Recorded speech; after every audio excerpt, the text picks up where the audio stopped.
बरसात, आंधी, तूफान के चलते जो मौसम विभाग है उसने फिर से अलर्ट जारी किया है। बड़ी खबर है, देश के 12 राज्यों के लिए अलर्ट जारी किया गया। तेज आंधी के साथ बारिश का अलर्ट जारी। 80 किलोमीटर की रफ्तार से हवाएं चल सकती हैं। वेस्टर्न डिस्टर्बेंस की वजह से लोगों की परेशानी बढ़ गई है और इन 12 राज्यों में आंधी तूफान का असर दिख सकता है, जिसमें यूपी, बिहार, दिल्ली समेत उत्तर भारत के कई राज्य।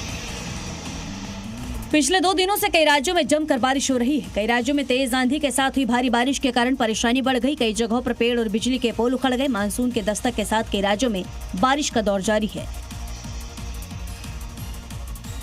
केरल, कर्नाटक, तमिलनाडु, गोवा, महाराष्ट्र, यूपी, बिहार, झारखंड, ओडिशा, असम, मेघालय, अरुणाचल प्रदेश, नागालैंड, मणिपुर, मिजोरम और त्रिपुरा। वहीं आज भी 12 राज्यों में भारी बारिश की संभावना है। यूपी, बिहार समेत कई राज्यों में तेज आंधी के साथ बारिश हो सकती है। मौसम विभाग ने 12 राज्यों के लिए अलर्ट जारी किया है। अल नीनो की शुरुआत हो चुकी है और आने वाले महीनों में इसका भयंकर असर चारों तरफ होगा, क्योंकि प्रशांत महासागर में समुद्र की सतह का तापमान सामान्य से ज्यादा गर्म होने लग गया है और इसका असर दुनिया भर के मौसम के चक्र पर पड़ेगा।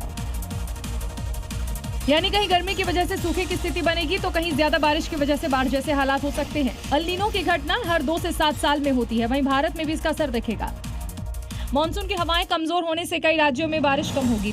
देश के 60% हिस्से पर इसका सीधा असर होगा। भारत में कृषि के इलाके बारिश पर निर्भर है और इसीलिए पैदावार पर भी इसका बुरी तरह से प्रभाव पड़ेगा। साथ ही हीटवेव का खतरा कई गुना बढ़ेगा।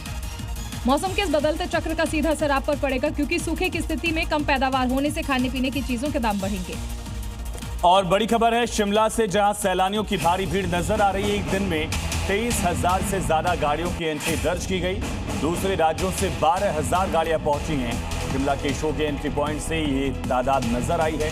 23,000 से ज्यादा गाड़ियां, जिसमें बाहरी राज्यों से 12,000 से ज्यादा गाड़ियां पहुंची। गर्मी से निजात पाने के लिए पर्यटक हिमाचल समेत पहाड़ी राज्यों की ओर रुख कर रहे हैं। हिमाचल के शिमला में पर्यटकों की भारी भीड़ देखने को मिल रही है। शोंगी एंट्री पॉइंट से एक ही दिन में 23,000 से ज्यादा वाहनों की एंट्री दर्ज की गई, जबकि 12,000 से अधिक गाड़ियां दूसरे राज्यों में शिमला पहुंची हैं।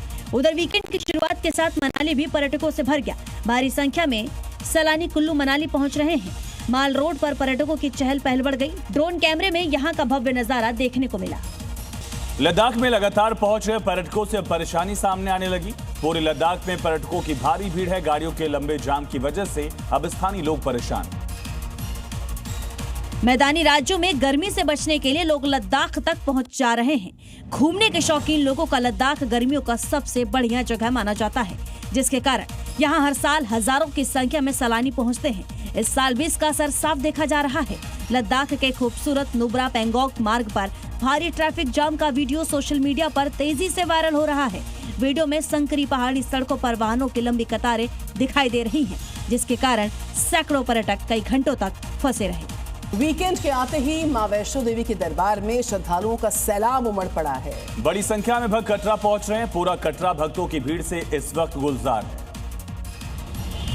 वीकेंड और छुट्टियों के चलते जम्मू कश्मीर के कटरा में पूरा भक्ति का माहौल है। माता वैष्णो देवी धाम में श्रद्धालुओं की रिकॉर्ड तोड़ भीड़ देखने को मिल रही है। शनिवार और रविवार को भक्तों की भारी भीड़ है। देश के अलग अलग राज्यों से पहुंचे भक्त माता के दर्शन के लिए लंबी कतारों में नजर आए।